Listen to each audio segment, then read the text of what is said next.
তৃণমূলের প্ল্যাটফর্ম থেকে তিনি যেটা বলছেন সেটা বলার আগে তিনি একটা বলে দিন, তিনি কপিল কৃষ্ণ ঠাকুরের অবস্থানকে, হরিচাঁদ ঠাকুরের অবস্থানকে, বড়মার অবস্থানকে, তার দাবিকে তিনি সমর্থন করেন না। তিনি তো তাদেরই নস্যাৎ করে দিলেন।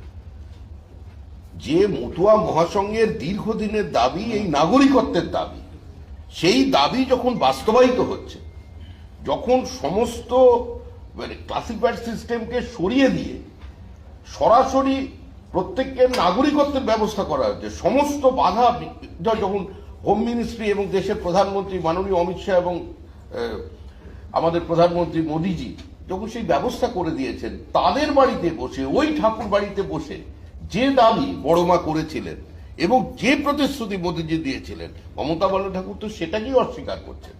তিনি তো সমস্ত অতীতের সংঘাধিপতিদের এবং মতুয়া মহাসংঘকে, মতুয়াদেরই অপমান করলেন।